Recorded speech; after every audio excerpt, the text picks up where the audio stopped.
ব্যাটিংয়ে কৃষ্ণাশিস দাস সুন্দর একটি ডিফেন্স করলেন। সেই চিরচেনা ব্যাটসম্যান আজকে বাংলাদেশের বিপক্ষে 136 রানের টার্গেটে বিপক্ষে ব্যাট করছেন আমাদের কৃষ্ণাশিস দাস। সুন্দর একটি সিঙ্গেল, রান আউটের প্রচেষ্টা কিন্তু নট আউট। বিশাল 6। এটা আমাদের দাদার খুবই স্বভাবজাত শট। তিনি সাধারণত 6 মারলে সেটা নিশ্চিত ওভার বাউন্ডারি হয়ে থাকেন। আরেকটি 4-এর মার, একটি 4 রান। আজকে অনেক রান লাগবে, তাই দাদা স্ট্রাইক রেট হাই করার চেষ্টা করছেন। সুন্দর একটি সিঙ্গেল। অপর প্রান্তে দিগন্তদা বলটি ফেস করার আগেই নো বল হয়ে গেল।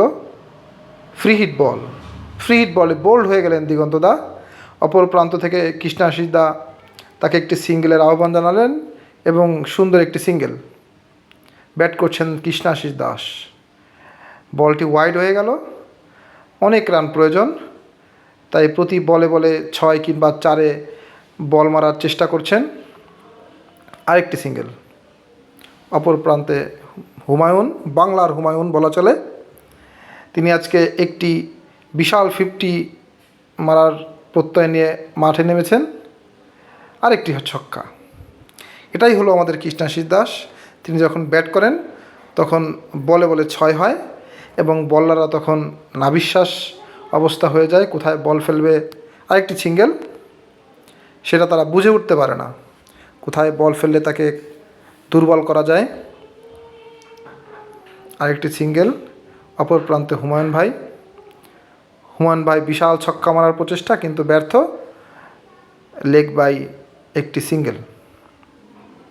সুন্দর খেলা চলছে, রান চলমান। ওয়াও, একটি আশাফুল শট দিলেন। এটাই হুমায়ুন ভাইয়ের সবচেয়ে ফেভারিট শটগুলোর মধ্যে একটা, এবং একটি সুন্দর 4। আবার হুমায়ুন ভাই, বলটি নিচ থেকে গড়িয়ে গেল, প্রায় মিস হয়ে গেল। আবারও মিস। আরেকটি ডট বল কিন্তু ম্যাচের জন্য খুবই পেশার। কৃষ্ণাশিস দাদার ব্যাটিংয়ে আরেকটি সিঙ্গেল হয়ে গেল। ধন্যবাদ সবাইকে।